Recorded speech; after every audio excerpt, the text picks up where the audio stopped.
Hi everyone, this is Maryann. You're listening to Random Sage with Maryann from Revealing Light. Thank you for joining me this morning. I want to look at the eclipse that we are experiencing on the 28th of October, and I also want to then go to the Middle East and maybe dig around in some historical stuff that I think is important to this podcast, and also challenge you to think about what is the true expression of justice. What do you see as justice? So let's start this morning by looking at that question. We are getting very close to Halloween, and so this is looking at the spectres of ghosts past, the Holocaust, dispossession of land, occupation of land, colonization of land, those wounds that fuel the need for vengeance, war. It's very difficult to talk about the Middle East without immense sadness, and I think that goes for everyone at the moment. Today we are learning that the situation, according to the United Nations, in Gaza is dire. Those families who are waiting for the safe return of hostages, their pleas go unanswered after the mass slaughtering of civilians in Israel by Hamas. So much death, so much destruction.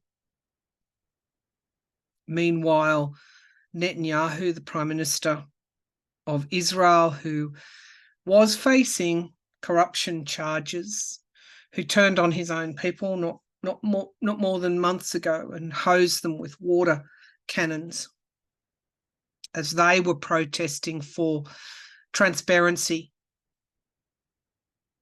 and against his hardline usurpation of power in Israel. We should have seen this coming. We should have seen that our complacency, dropping our guard on all of this, would launch us, propel us all into this situation where we're worried about another world war. The UN has passed a resolution, not unanimously, but by an overwhelming majority, calling for ceasefire in the Middle East.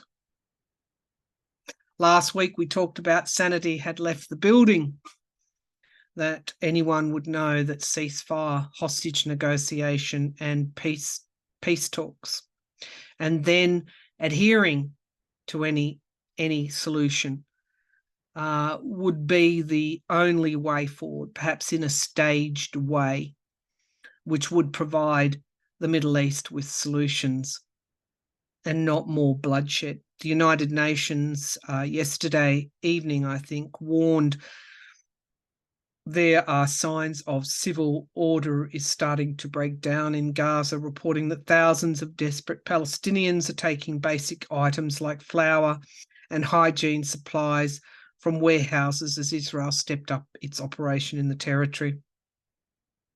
The UN Secretary General said the situation in Gaza was growing more desperate by the hour. He's been saying that for days, and yet here we sit, and the situation is worsening.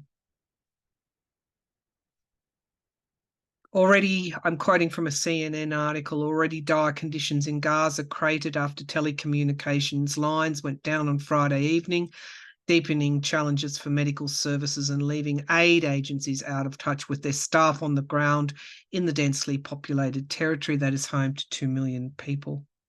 Half of those are children. We have forgotten that in this war, our global citizens are in Gaza still. Doctors Without Borders, UN staff. UN has a huge presence in Gaza, humanitarian, World Food Organizations, humanitarian aid agencies caught up in Gaza being killed and bombed in the middle of a hellhole.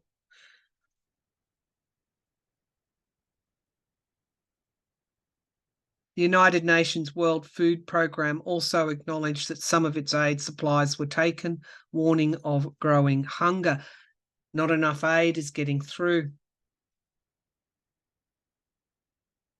Basic survival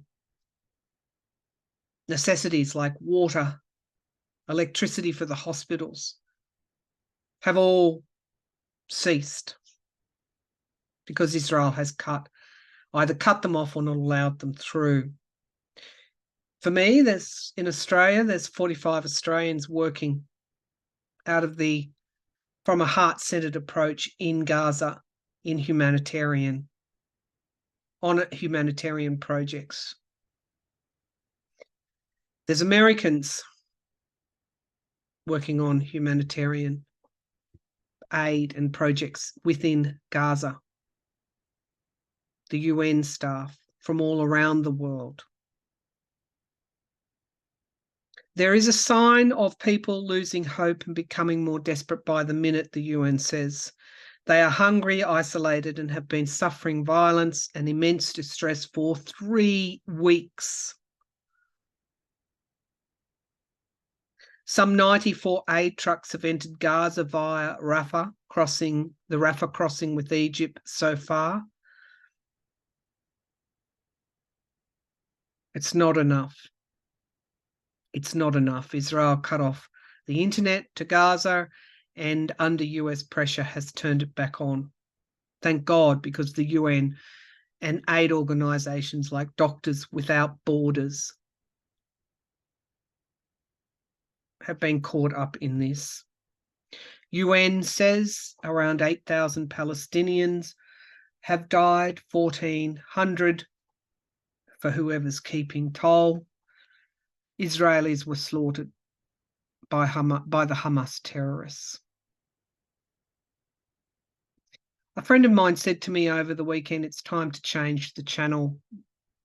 I listened to an astrologer that I admire, Rick Levine, talk about the eclipse.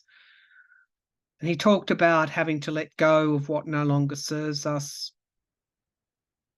That what once was resourceful for us, a way of doing things, a way of responding, just isn't cutting it anymore. The countless wars that are fueled by the money machine, war makes money. The ways of responding which are based on decade-old thinking just doesn't cut it anymore. We've moved forward. Why is it so hard for a ceasefire in the Middle East? The families of the hostages want it. The world wants it.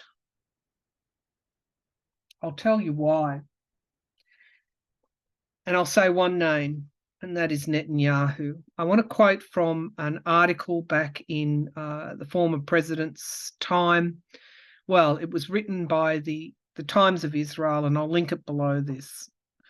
The 5th of August 2022. It covers a time when Trump and Kushner were announcing their Middle East plan when Trump was president of the United States. And I'll just read, if I may, from the Times of Israel. Very strange thing happened in the East Room of the White House on January the 28th, 2020. US President Donald Trump unveiled a painstakingly constructed vision to improve the lives of Palestinian and Israeli people, much of which was music to the ear of the average Israeli. But then Prime Minister Benjamin Netanyahu, standing alongside him, immediately subverted it. Overseen by the US president's top aide, Kushner, the plan broke ground in taking many Israeli concerns that had been marginalized, if not ignored, in previous peace efforts. It was predicated on the imperative that the rise of a Palestinian state in no way undermined or threatened Israeli security, and that the US would only ask Israel to consider compromises that would make the country and its people more secure in the short and long term. It also included numerous elements guaranteed to infuriate the Palestinians, radically constraining their future sovereign rights, denying them significant status in Jerusalem, and refusing their demand for a right of return for refugees.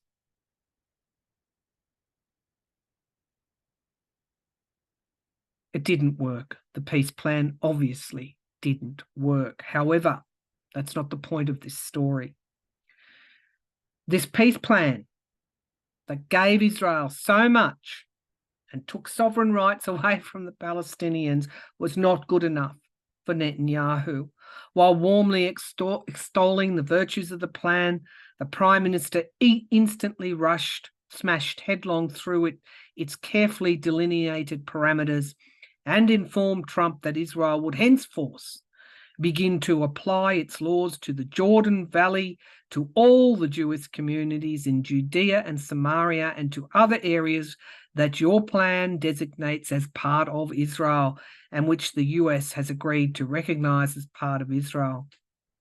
The Trump plan had indeed designated areas of the West Bank that would come under Israeli sovereignty, but as part of a hoped-for negotiated process with the Palestinians that would give them constrained state. What was unfolding was incomprehensible to the world. Nowhere in the painstakingly compiled documents is a promise made or even implied of any such immediate Israeli annexation. Why would there be? It makes no sense. And yet no sooner was the East Room ceremony over than Trump's ambassador to Israel, David Friedman, was confirming to reporters that Netanyahu could indeed go ahead and annex roughly 30% of the West Bank territory. In other words, Netanyahu did the dirty on even the dirtiest of them all, Donald Trump. That's what happened to Trump and Kushner's plan. That's what fuels Netanyahu's ambitions. And indeed, when I have read on the Middle East, Netanyahu is keeping many secrets. But back to ceasefire. The response to the Middle East is not unquestionable support for Netanyahu's actions and atrocities in Gaza any more than it is unquestionable support for Hamas's terrorism. These are complex situations, granted, but there are simple answers that are needed, and that simple answer is ceasefire. Why didn't we stop Hitler's rise? Why didn't we stop Putin's aggression? And why haven't we stopped Netanyahu's bloody vengeance? Millions have died. The Holocaust survivors, the ghosts of wars past, ceasefire, cessation of violence. We're being asked now in this Middle Eastern conflict what is right and what is just. It's not vengeance. It's not war crimes. It's not more terrorism. It's not further entrenchment of violence. It is simple, and it is one word. It is ceasefire. So at this time of the eclipse, we're being challenged to look at what exactly is justice, to put aside our allegiances, put aside our triggers, and to focus on one single word: ceasefire. So I want to ask, what does humanity need to let go of now at this time of the eclipse? What do we need? What does humanity need to let go of now at this time of the eclipse? What does humanity need to let go of at this time of the eclipse? What does, show me clearly, what does humanity need to let go of at this time of the eclipse? We get the Four of Swords. We need retreat. We need ceasefire. Too much death and destruction, too much death. They are the signifier cards the Four of Swords, and the Death card. What does humanity need to let go of now? Death and war and destruction. There needs to be a pause while we all think this through. Too many sacrifices. The world is looking at things in a different way. The challenge of our time is peace. The Seven of Cups in the past, wrong choices, illusion, delusion, smog, secrets, agendas, power, grabs, territory, land, resources, manipulation, wrong choices.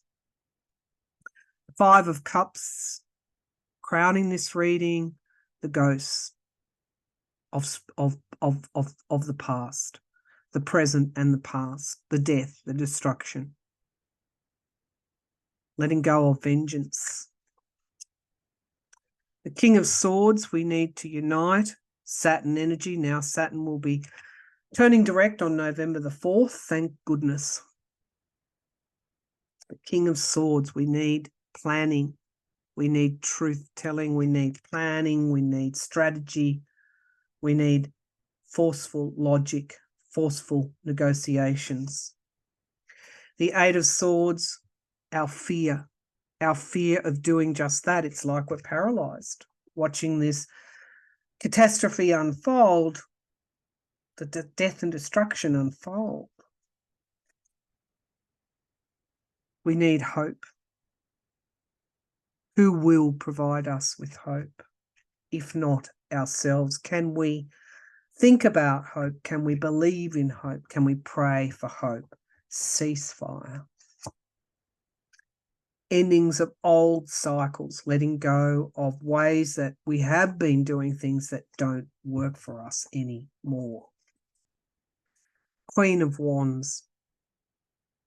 The feminine energy rising is one that says ceasefire, no more killing. The Four of Wands, home, hearth, families. The world would do well to listen to women at this time. And the Nine of Coins, making sure that inequalities are addressed. What does humanity need to do? Get off its polarization ride and start to look at things with emotional maturity, unity, coming together. Allowing our fears to recede and opening our hearts.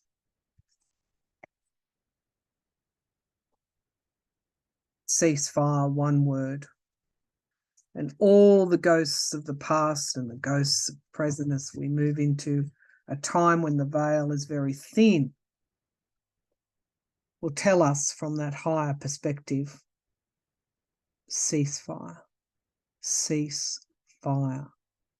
Thanks for tuning in. Bye for now.